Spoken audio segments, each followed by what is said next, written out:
Parts of speech. Parts of speech का आज का टॉपिक वर्ब है। इस वर्ब से पहले हम लोग क्या पढ़े हैं, तो नाउन पढ़े हैं। नाउन में हम देखे नंबर के बारे में, नाउन और नाउन का नंबर, जेंडर नहीं। इसके बाद हम आ गए प्रोनाउन में। प्रोनाउन क्या होता है, तो ये सर्वनाम है, नाउन के बदले आने वाला वर्ड। फिर हम लोग किस में आ गए, तो पार्ट्स ऑफ स्पीच का तीसरा वर्ड क्या था, एडजेक्टिव। एडजेक्टिव हो गया विशेषण। अब हमारा टॉपिक आ गया है पार्ट्स ऑफ स्पीच का चौथा वर्ड, जिसका नाम है वर्ब। वर्ब बहुत ही इंपॉर्टेंट टॉपिक है, क्योंकि बिना वर्ब का हम सेंटेंस के बारे में कल्पना ही नहीं कर सकते, मतलब सेंटेंस बना ही नहीं सकते। सेंटेंस बनाने के लिए वर्ब हमारा एक अहम रोल माने निभाता है। वर्ब क्या करता है, सेंटेंस के निर्माण में एक अहम रोल निभाता है। अब आप देखिए वर्ब के बारे में। वर्ब हमारा हो गया क्रिया, ये सेंटेंस का रूट होगा नहीं। A verb is a word that indicates a physical action, a mental action और a state of being। अब देखिए ये अलग अलग एक्शन की बात करता है। वर्ब इज अ वर्ड मतलब वर्ब वह शब्द है जो इंडिकेट्स करेगा, जो बताएगा, जो एक्सप्रेस करेगा, जो व्यक्त करेगा, इशारा देगा किसको, तो फिजिकल एक्शन को। फिजिकल एक्शन दिखाएगा वो भी वर्ब हो गया। अगर मेंटल एक्शन दिखाएगा तो भी वर्ब हो गया। अगर स्टेट ऑफ बीइंग दिखाएगा तो भी वर्ब हो गया। अब समझ में क्या आया कि एक्शन क्या है, तो एक्शन का मतलब है क्रिया, एक्शन मतलब है काम नहीं। जिस शब्द से कुछ काम का पता चले, कुछ होने का पता चले, वही हमारा होता है वर्ब। कुछ काम हो गया, जैसे मान लीजिए हम बोलते हैं कि वह सो रहा है, तो इस सेंटेंस में काम हो रहा है सोने का। हम बोलते हैं वो हंस रहा है, इस सेंटेंस में काम हो रहा है हंसने का, तो हंसना, सोना। वह जा रहा है, इस सेंटेंस में क्या हो रहा है, जाने का, तो जाना, हंसना, रोना, खाना, बोलना, ये सब हमारा क्या हो गया, एक्शन हो गया। तो यही चीजें यहाँ डिफिनेशन में कहा था, verb is a word, verb वह शब्द है दैट इंडिकेट्स, जो इंडिकेट्स करता है, बतलाता है, निर्देश देता है किसके बारे में, फिजिकल एक्शन के बारे में, या मेंटल एक्शन के बारे में, या स्टेट ऑफ बीइंग के बारे में। मतलब समझ में ये आया कि वैसा शब्द जिसमें एक्शन होगा, वैसा शब्द जिसमें एक्शन होगा, वही शब्द हमारे क्या कहलाते हैं, क्रिया। अब क्रिया जो है, इसके एग्जाम्पल को आप देखो, जैसे गो हो गया नहीं, गो भी वर्ब है। इज हो गया, इज भी वर्ब है। एम हो गया, ये भी वर्ब है। हैव हो गया, ये भी वर्ब है। फिर लिखा मैंने बी, ये भी वर्ब है।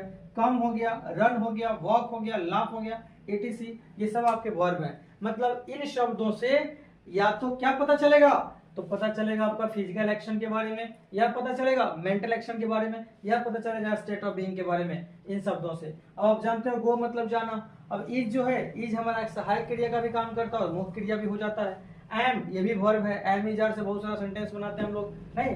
हैव ये भी वर्ब है। वीप ये भी वर्ब है, वीप मतलब रोना हो गया। कम आना, रन दौड़ना, वॉक टहलना, लाफ हंसना। अब आप देखें क्या कि एक छोटा सा मैकेनिज्म बनाते हैं पकड़ने का। हिंदी वाला जितना भी शब्द है ना, हिंदी वाले शब्द के अंत में अगर ना आता हो तो मैक्सिमम वो शब्द क्या होगा, वर्ब होगा। जैसे हंसना, बोलना, लिखना, पढ़ना, चलना, घूमना, ये सब आपके वर्ब के एग्जाम्पल हो गए। अब यहाँ से हम ये तो समझ गए कि वर्ब क्या करता है, तो फिजिकल एक्शन को दिखाएगा, मेंटल एक्शन को दिखाएगा नहीं, या स्टेट ऑफ बीइंग को दिखाने वाला जो शब्द होगा उसी को हम क्या बोलेंगे, वर्ब। अब जानना होगा कि वर्ब कितने प्रकार के होते हैं। जैसे हम लोग नाउन पढ़े थे तो उसमें क्या पढ़े कि नाउन 5 हैं। फिर प्रोनाउन में आए तो क्या पढ़े, प्रोनाउन 10 हैं। फिर एडजेक्टिव में आए तो क्या पढ़े, एडजेक्टिव भी 10 हैं। उसी तरह से जो पार्ट्स ऑफ स्पीच का चौथा वर्ड हमारा आज चल रहा था वर्ब। तो वर्ब में हम क्या समझेंगे कि वर्ब कितने होते हैं। तो वर्ब में जनरली जितने किताब उतने तरह का कंटेंट लिखा होता है। कहीं मिलेगा कि वर्ब 2 ही होता है, मेन वर्ब और एक्सुलरी वर्ब। लेकिन हम क्या करेंगे, हम सारे वर्ब को देख लेंगे, इसी के अंदर एक वर्ब होगा, इसके बाहर वर्ब होगा ही नहीं। तो हम टाइप बनाए क्या, काइंड्स ऑफ वर्ब, क्रिया के प्रकार। क्रिया के प्रकार हो गए बाबू, देयर आर 4 काइंड्स, मतलब वर्ब कितने वेद हैं, 4। वर्ब के 4 प्रकार बनाएंगे और वो 4 लिखे हैं यहाँ पे। एक ट्रांजिटिव वर्ब, दूसरा सेकेंड इंट्रांजिटिव वर्ब, तीसरा लिंकिंग वर्ब और चौथा एक्जुलरी वर्ब। समझ में क्या आया कि वर्ब के 4 काइंड्स हैं, वर्ब के 4 प्रकार हैं। उस 4 प्रकार में से हमारा सबसे पहला टाइप्स क्या है, ट्रांजिटिव, मतलब ये भी वर्ब है तो ट्रांजिटिव वर्ब। इसके बाद सेकेंड है इंट्रांजिटिव वर्ब, तीसरा है हमारा थर्ड वाला लिंकिंग वर्ब, और फोर्थ नंबर में क्या आ गया, एक्जुलरी वर्ब। अब समझ में क्या आया कि इसी 4 के अंदर हमारे वर्ब होंगे, 5वां वर्ब कोई नहीं होगा। इस जितने भी वर्ब का सिलसिला है, किसी भी राइटर के बुक में या किसी भी चीज में अगर वर्ब यूज किया हुआ है तो इसी 4 के अंदर आएगा, 5वां वर्ब कोई नहीं हो सकता। ये 4 कौन कौन से, ट्रांजिटिव, इंट्रांजिटिव, लिंकिंग और एक्जुलरी। अब हम एग्जाम्पल एक एक लेके समझेंगे कि ट्रांजिटिव वर्ब कैसा दिखाई देता है, इंट्रांजिटिव कैसा दिखाई देता है, फिर लिंकिंग किस टाइप का होता है और ऑक्सिलरी वर्ब किस टाइप का होता है। ठीक है, इतना क्लियर है? इसको क्लीन करते हैं फिर आगे बढ़ते हैं। अब अभी तक हम लोग समझे क्या कि वर्ब के 4 टाइप्स होंगे, ट्रांजिटिव, इंट्रांजिटिव, लिंकिंग और ऑक्सिलरी। अब इसके एग्जांपल को देखिए कि किस तरह का वर्ब ट्रांजिटिव कहलाएगा, किस तरह का वर्ब इंट्रांजिटिव कहलाएगा, किस तरह का वर्ब आपका लिंकिंग कहलाएगा और किस तरह का वर्ब आपका ऑक्सिलरी कहलाएगा। इस चीज को एग्जांपल समझो आप।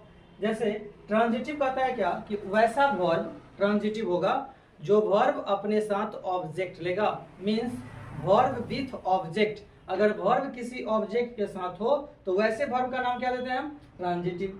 अगर वर्ब किसी ऑब्जेक्ट के साथ नहीं हो, मतलब बिना ऑब्जेक्ट का सेंस क्लियर कर रहा हो, तब वो वर्ब क्या कहलाएगा? इंट्रांजिटिव। अगर कोई वर्ब दो अलग अलग चीज को, मतलब सब्जेक्ट और दूसरा कॉम्प्लीमेंट को लिंक करता हो, रिलेट करता हो, बीच में जोड़ने का काम करता हो, तब वो वर्ब क्या कहलाएगा? लिंकिंग। और इसके बाद ऑक्सिलरी का मतलब होता है सहायक क्रिया। अगर कोई वर्ब मेन वर्ब की सहायता करेगा वैसे वर्ब को हम क्या बोलेंगे? Auxiliary verb. अब एग्जांपल को देखिए, ही रीड्स अ बुक। यहाँ पता चल रहा है कि वह किताब पढ़ता है। ही रीड्स अ बुक, वह किताब पढ़ता है।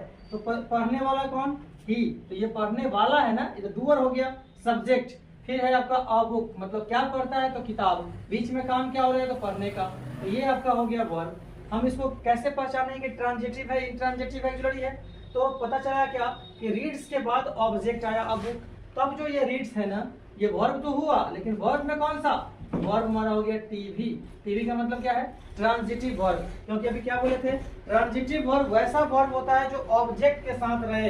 तो रीड्स के बाद क्या मिला आपको? A book. ये क्या चीज है? Objective case. तो ऑब्जेक्ट हो गया अ बुक, इससे पहले मिला रीड्स। तो रीड्स जो वर्ब है वो वर्ब क्या है आपका? ट्रांजिटिव। इसके बाद वाले एग्जांपल पर देखो आप, सी गेव मी अ पेन। उसने मुझे दिया एक कलम। उसने मुझे एक कलम दिया। तो यहाँ पर देखो, देने वाला कौन है? वह है। और दिया क्या है? कलम। किसे दिया है? मुझे। यहाँ दो ऑब्जेक्ट हो रहे हैं, एक मी भी ऑब्जेक्ट है और एक आपका अपेन भी ऑब्जेक्ट है। जब आप ऑब्जेक्ट के बारे में पढ़ोगे तो पता चलेगा क्या कि सेंटेंस में मिनिमम एक ऑब्जेक्ट होना चाहिए। अगर एक से ज्यादा ऑब्जेक्ट हो रहा है ना, तो एक ऑब्जेक्ट का नाम हम देते हैं डायरेक्ट ऑब्जेक्ट और दूसरे ऑब्जेक्ट को बोलते हैं इनडायरेक्ट ऑब्जेक्ट। तो इसमें देखते हैं कि व्यक्ति सूचक और वस्तु सूचक कौन है। जो वस्तु सूचक होता है उसको बोलते हैं डायरेक्ट और जो व्यक्ति सूचक होता है उसको बोलते हैं इनडायरेक्ट। तो ऑब्जेक्ट के सिलसिला में ये भी हमारा ऑब्जेक्ट हो गया मी। आपको पता है कि आई का मी होता है ऑब्जेक्टिव केस, ऐसा प्रोनाउन ने बताया भी है। फिर आपका अपेन क्या हो गया? वस्तु सूचक। ये भी क्या हो गया? आपका ऑब्जेक्ट। दो ऑब्जेक्ट हुआ, लेकिन गेव के बाद ही आ रहा है ना, तो वर्ब के बाद दो ऑब्जेक्ट आ रहा है। हमें वर्ब के बाद एटलीस्ट एक ऑब्जेक्ट चाहिए। अगर वर्ब के बाद एक ऑब्जेक्ट भी हो गया तो हमारा वर्ब क्या होगा? ट्रांजिटिव। इसलिए यहाँ पर गेव क्या हो गया? Transitive verb. वर्ब के बाद कम से कम एक ऑब्जेक्ट होना चाहिए और वर्ब के बाद कम से कम एक ऑब्जेक्ट भी होगा तो वो ट्रांजिटिव होगा, और यदि ऑब्जेक्ट न रहे तब होगा इंट्रांजिटिव। इसके बाद वाले सेंटेंस में देखो आप, ही गोज। सेंस क्लियर है? ही गोज, वह जाता है। सी लाफ, वह हंसती है। तो आप देख रहे हैं क्या कि वह जाता है लेकिन पता नहीं चला कि जाती कहाँ है। वह हंसती है लेकिन पता नहीं चला किस कारण से हंसती है, रीजन क्या है। मतलब ये सेंटेंस सेंसेबल है, अर्थपूर्ण है, लेकिन बिना ऑब्जेक्ट के हैं। यहाँ गोज के बाद लाफ के बाद कोई ऑब्जेक्ट है ही नहीं, इसलिए ये कहलाएगा आईटीवी। आईटीवी क्यों कहलाएगा? तो आईटीवी का मतलब हो गया बाबू इंट्रांजिटिव वर्ब। ये क्या कहलाएगा आपका? Intransitive verb. ये भी कहलाएगा इंट्रांजिटिव वर्ब। इंट्रांजिटिव वर्ब क्यों कहलाएगा? क्योंकि ये ऐसे वर्ब हैं जिनके बाद ऑब्जेक्ट है ही नहीं। अगर किसी वर्ब के बाद ऑब्जेक्ट रहता है तो वो वर्ब क्या कहलाता है? ट्रांजिटिव। अगर किसी वर्ब के बाद ऑब्जेक्ट नहीं रहता है तो वो वर्ब क्या कहलाता है? इंट्रांजिटिव। इसके बाद देखो, I am a boy. I am a boy में एक मिला आपको बॉय और एक मिला आई। अब आई एम अ बॉय का मतलब है मैं एक लड़का हूँ। मैं एक लड़का हूँ, यहाँ पर क्या दिखा रहा है आपका? तो वर्ब का डेफिनेशन में मैं दिया था स्टेट ऑफ बीइंग। तो ये चीजें भी स्टेट ऑफ बीइंग दिखाने की ही काम कर रही है। इसलिए आई एम अ बॉय जो हम बोल रहे हैं, वहां पर अब वह सेंटेंस का ऑब्जेक्ट नहीं है। अब वह सेंटेंस का ऑब्जेक्ट नहीं है, ये सेंटेंस का कॉम्प्लीमेंट है जो सेंटेंस के सेंस को पूरा कर रहा है। ये कॉम्प्लीमेंट कहलाता है, पूरक कहलाता है। अगर ये पूरक है तो एम क्या हो जाएगा आपका? ये एम हो जाएगा बाबू लिंकिंग वर्ब, मतलब एलबी हो जाएगा। अब थोड़ा सा बारीकी समझिए, लिंकिंग वर्ब और ट्रांजिटिव वर्ब में कंफ्यूजन नहीं होना चाहिए। कंफ्यूजन क्यों नहीं होना चाहिए? क्योंकि ट्रांजिटिव वर्ब कहता है कि मैं वैसा वर्ब हूं जिसके बाद ऑब्जेक्ट चाहिए। लिंकिंग वर्ब कहता है कि आप इसको ऑब्जेक्ट नहीं समझिए, ये सेंटेंस का कॉम्प्लीमेंट है, मतलब ये सेंटेंस का पूरक है, सेंटेंस का मीनिंग जोड़ने में काम कर रहा है। मीनिंग जोड़ने में काम किया, आई एम अ बॉय, मैं एक लड़का हूं, इसमें ऑब्जेक्ट नहीं है। अब वह क्या है, पूरक है, कॉम्प्लीमेंट है। तो कॉम्प्लीमेंट के साथ काम किया कौन, एम, जो आई और बॉय के रिलेशन को जोड़ने का काम किया, इसलिए वर्ब क्या कहलाएगा, लिंकिंग वर्ब कहलाएगा। इसके बाद है ही इज ए स्टूडेंट, वह एक विद्यार्थी है। तो वह एक विद्यार्थी है, विद्यार्थी होना उसका क्या है, अवस्था है। तो वह एक विद्यार्थी है, वह को और विद्यार्थी को जोड़ रहा है, रिलेशन जोड़ रहा है कौन, इज, इसलिए लिंक किया, लिंकिंग वर्ब। यहाँ पर अ स्टूडेंट ऑब्जेक्ट नहीं है, ऑब्जेक्ट होता तो ये ट्रांजिटिव वर्ब हो जाता, लेकिन ऑब्जेक्ट नहीं है, क्या है हमारा, तो कॉम्प्लीमेंट है। मतलब समझ में आया कि अगर वर्ब के बाद कॉम्प्लीमेंट रहे तब वो वर्ब कहलाएगा लिंकिंग, और वर्ब के बाद कॉम्प्लीमेंट रहे तब वो वर्ब कहलाएगा लिंकिंग, लेकिन वर्ब के बाद ऑब्जेक्ट रहे तो वर्ब कहलाएगा ट्रांजिटिव। इसके बाद देखो अगला हमारा वर्ब का टाइप था एक्जुलरी वर्ब, मतलब सहायक क्रिया। सहायक क्रिया क्या होती है, एक्जुलरी वर्ब। सहायक क्रिया के डिफिनेशन में हम ऐसे समझ सकते हैं, या सहायक क्रिया को ऐसे समझ सकते हैं कि जब किसी भी वाक्य में, जब किसी सेंटेंस में एक से ज्यादा वर्ब हो, वर्ब की संख्या एक से ज्यादा हो, एक से ज्यादा वर्ब हो, तो एक से ज्यादा क्या होगा, कम से कम दो होगा, दो से तीन होगा। तो एक से ज्यादा अगर वर्ब होगा तो उसमें एक वर्ब जो है, जो वर्ब सब्जेक्ट के ठीक बगल में होगा वो वर्ब होता है एक्जुलरी वर्ब, और उस वर्ब के बाद भी एक वर्ब होगा, वो वर्ब होता है मेन वर्ब। मतलब समझ में ये आया कि एक्जुलरी वर्ब सेंटेंस में तब नाम देंगे जब किसी मेन वर्ब की सहायता करेगा, नहीं किसी मुख्य वर्ब के साथ होगा। इसका मतलब ये हुआ कि एक्जुलरी वर्ब हम तब पहचानेंगे जब किसी भी सेंटेंस में कम से कम एटलीस्ट दो वर्ब हों, तभी एक क्या होगा हमारा एक्जुलरी और दूसरा क्या होगा मेन वर्ब। एक्जुलरी कैसे पहचानेंगे, तो सब्जेक्ट के ठीक बगल में जो रहेगा वर्ब, मतलब आप बोल सकते हो कि सब्जेक्ट के साइड से जो पहला वर्ब दिखाई देगा ना, उस वर्ब को हम बोलेंगे एक्जुलरी, और सब्जेक्ट के साइड से पहला वाला वर्ब छोड़ के जो भी वर्ब दिखाई देगा उस वर्ब को हम बोलेंगे मेन वर्ब। अब एग्जाम्पल में आप क्या बोल रहे हैं, he is reading a book. He is reading a book का मतलब हुआ कि वह किताब पढ़ रहा है, वह किताब पढ़ रहा है। इस सेंटेंस में आप देखना कि एक तो ही हो गया जो काम करने वाला है, किताब पढ़ने वाला है, ये तो सेंटेंस का सब्जेक्ट है, क्योंकि जो काम करने वाला होता है वही सेंटेंस का सब्जेक्ट होता है। इसके बाद है इज रीडिंग अ बुक, तो बुक का मतलब क्या हो गया, किताब, ये सेंटेंस का ऑब्जेक्ट है, नहीं। अब बच क्या गया हमारा, तो एक हो गया इज और दूसरा हो गया रीडिंग, इसमें दो वर्ब है, रीडिंग भी वर्ब है और इज भी वर्ब है। तो मैं बोला हूं क्या कि सब्जेक्ट के साइड से जो पहला वर्ब होता है वो होता है हमारा एक्जुलरी वर्ब। और एक और बात जानो, एक्जुलरी वर्ब का दूसरा नाम, एक्जुलरी वर्ब को आप दूसरे नाम से नवाज सकते हैं और उसका नाम क्या होगा, सहायक क्रिया, मतलब हेल्पिंग वर्ब। तो आप इसको बोल सकते हो ना कि हेल्पिंग वर्ब और auxiliary verb both are same. Auxiliary verb और हेल्पिंग वर्ब एक ही चीज का नाम है, अलग अलग नाम नहीं है। तो ये इज हो गया आपका हेल्पिंग वर्ब और रीडिंग हो गया आपका मेन वर्ब। रीडिंग क्या हो गया, मेन वर्ब। तो समझ में क्या आया कि सेंटेंस में वर्ब का नाम एक्जुलरी तब देना जब सेंटेंस में दो वर्ब कम से कम यूज किए हों, और सब्जेक्ट साइड से जो पहला वर्ब होगा वो आपका हेल्पिंग होगा, इसके बाद वाला वर्ब क्या होगा, मेन वर्ब। मतलब एक्जुलरी वर्ब मुख्य वर्ब की क्या करता है, सहायता करने का काम करता है। फिर आप देखो सी वॉज रीडिंग अ बुक, वह किताब पढ़ रही थी। यहाँ पर देखना सब्जेक्ट के साथ, सब्जेक्ट के बगल में कौन है, वॉज है, और इसके बाद क्या है रीडिंग। तो रीडिंग क्या हो गया आपका मेन वर्ब, और सब्जेक्ट साइड से क्या है वॉज, यही हो गया हमारा हेल्पिंग वर्ब बोलो, या आप ए भी बोल सकते हो एक्जुलरी वर्ब, क्योंकि दोनों एक ही नाम है। तो वॉज इसमें क्या हो गया एक्जुलरी वर्ब, इज क्या हो गया एक्जुलरी वर्ब, यहाँ इज क्या हो गया लिंकिंग वर्ब। अब समझ में क्या आया कि आप किसी भी वर्ब को नहीं बोल सकते हो कि ये केवल एक्जुलरी ही होता है सर, ये केवल लिंकिंग ही हो सकता है सर, क्योंकि आप क्या देख रहे हैं वो कि यहाँ पर इज लिंकिंग भी हुआ और यहाँ पर इज एक्जुलरी भी हुआ। इसका मतलब ये कि वर्ब के लिस्ट को जब हम बारी बारी से पढ़ेंगे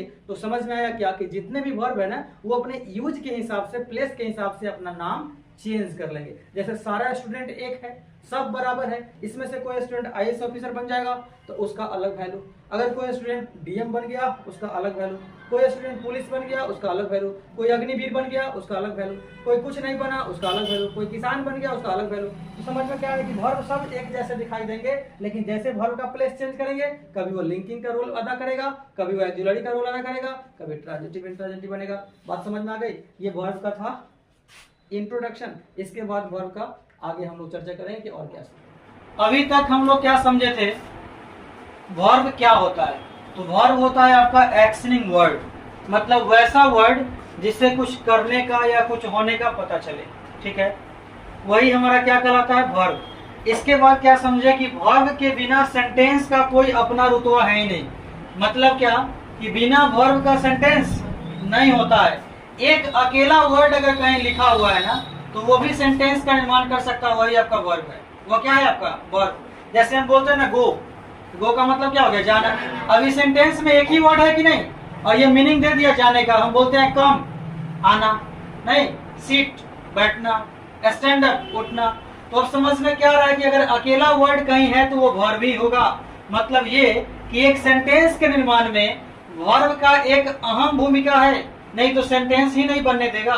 ठीक है, अब समझना क्या था कि वर्ब से तो सेंटेंस का निर्माण होता है, सेंटेंस का एक पिलर है वर्ब, नहीं। और वर्ब होता कितना है, तो आज का टॉपिक था आपका टाइप्स ऑफ वर्ब, मतलब वर्ब के प्रकार, क्रिया कितने प्रकार के होते हैं। तो क्रिया होते हैं बाबू, there are 4 types, transitive, intransitive, linking और एक्सिलरी। ये 4 वर्ब के प्रकार हो गए। एक ट्रांजिटिव वर्ब कहलाता है, एक इंट्रांजिटिव वर्ब कहलाता है, एक लिंकिंग वर्ब है और दूसरा क्या है आपका एक्सिलरी वर्ब। ये 4 वर्ब में से अभी बोर्ड पर कितना लिखे हम, ट्रांजिटिव और इंट्रांजिटिव। अब इसके एग्जांपल से हम समझेंगे कि ट्रांजिटिव वर्ब क्या होता है और इंट्रांजिटिव वर्ब क्या होता है। ठीक है, ट्रांजिटिव वर्ब का डिफिनेशन करता है कि a verb that denotes an action which passes over from the subject to an object is called a transitive verb. ये कहता है क्या, आसान भाषा में समझो, वैसा सेंटेंस जिसमें वर्ब वर्क किया है विथ ऑब्जेक्ट। मतलब वर्ब किसके साथ होगा, ऑब्जेक्ट के साथ। मतलब सेंटेंस में यदि वर्ब है ना तो उसमें ऑब्जेक्ट भी होना चाहिए। तो वैसा वर्ब जो ऑब्जेक्ट के साथ होता है वैसे वर्ब को हम क्या बोलते हैं, ट्रांजिटिव वर्ब बोलते हैं। क्लियर हुआ, क्या समझे आप कि सेंटेंस में वर्ब का यूज किया हुआ है और उस वर्ब के साथ अगर कोई ना कोई ऑब्जेक्ट दिया हुआ है, मतलब वर्ब किसके साथ कनेक्ट है, ऑब्जेक्ट के साथ है, तब वो जो वर्ब है वो वर्ब कौन सा वर्ब कहलाएगा, तो ट्रांजिटिव वर्ब कहलाएगा। उस वर्ब का नाम क्या देंगे आप, ट्रांजिटिव। अब आपको एक बात अच्छे से पता है कि वर्ब के बाद कौन आ सकता है, ऑब्जेक्टिव केस, और वर्ब से पहले कौन आ सकता है, सब्जेक्टिव केस। एग्जांपल से देखो, यहाँ सेंटेंस लिखा हमने कि Sohan played football. Sohan played football मतलब सोहन फुटबॉल खेला, सोहन फुटबॉल खेला। इन दिस सेंटेंस एक्शन क्या हो रहा है, प्ले का, मतलब खेलने का काम हो रहा है। तो ये प्ले आपका वर्ब हो गया कि नहीं, वर्ब हो गया।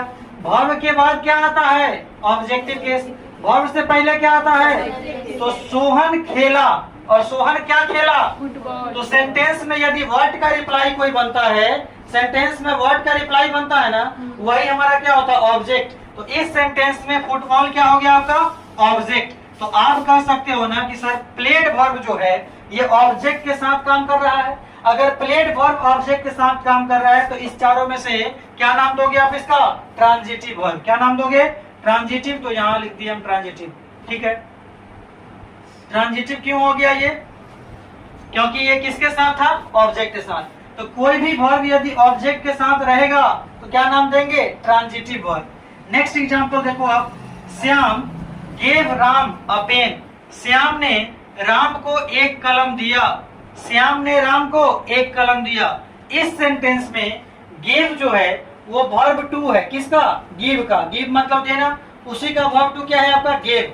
तो गिव हो गया हमारा वर्ब, हो गया ना। इस गिव के बाद देख रहे हो क्या कि एक ऑब्जेक्ट राम है, दूसरा ऑब्जेक्ट क्या है, पेन है। अगर सेंटेंस में 2 ऑब्जेक्ट होता है तो ऑब्जेक्ट के बारे में जब स्पेशली पढ़ेंगे तो समझेंगे क्या कि ऑब्जेक्ट भी 2 प्रकार का हो सकता है। एक का नाम है डायरेक्ट ऑब्जेक्ट और दूसरे का नाम है इनडायरेक्ट ऑब्जेक्ट। ऑब्जेक्ट भी 2 हो सकता है, एक होता है व्यक्ति सूचक, दूसरा होता है वस्तु सूचक। तो आप मुझे बताइए, ये राम और पेन में राम व्यक्ति सूचक हुआ कि नहीं, और पेन क्या हो गया, वस्तु सूचक। तो ये हो जाएगा डायरेक्ट ऑब्जेक्ट और ये हो जाएगा आपका इनडायरेक्ट ऑब्जेक्ट। लेकिन गिव के बाद दोनों ऑब्जेक्ट है कि नहीं, तो आप कह सकते हैं ना कि गिव जो है ये ऑब्जेक्ट के साथ है, 2 ऑब्जेक्ट लेके आया है। तो ये गिव क्या हो जाएगा आपका, तो ये गिव हो जाएगा आपका ट्रांजिटिव वर्ब। ये ट्रांजिटिव हुआ कि नहीं, ट्रांजिटिव क्यों हो गया, क्योंकि ये वर्ब किसके साथ काम कर रहा है, ऑब्जेक्ट के साथ। तो एक लाइन ध्यान क्या रखना है कि अगर कोई वर्ब ऑब्जेक्ट के साथ है तब उस वर्ब का नाम क्या देंगे, ट्रांजिटिव वर्ब देंगे। Clear.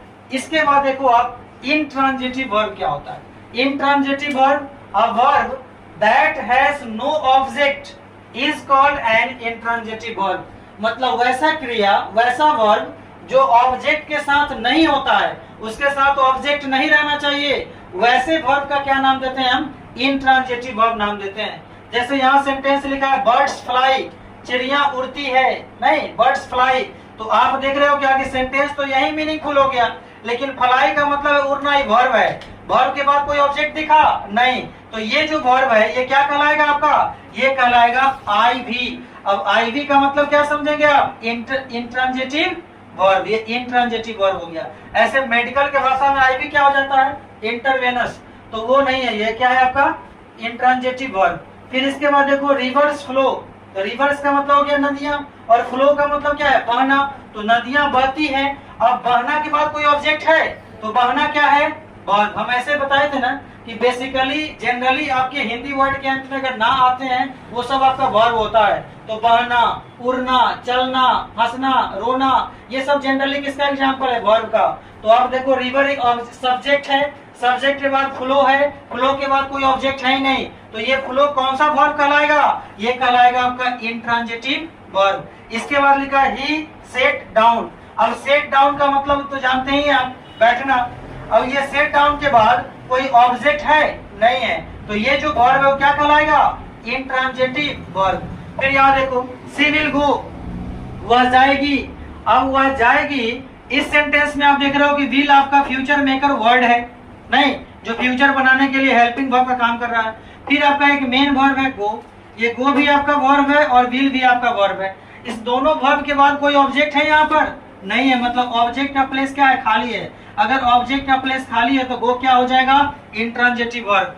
Heera is coming, Hira आ रहा है। अब हीरा कहाँ आ रहा है ये पता चला? नहीं, इसलिए कमिंग क्या हो जाएगा आपका? Intransitive verb. यहाँ से आपको दो बात समझ में आया कि किसी भी वर्ब का नाम ट्रांजिटिव और इंट्रांजिटिव हम कब देंगे?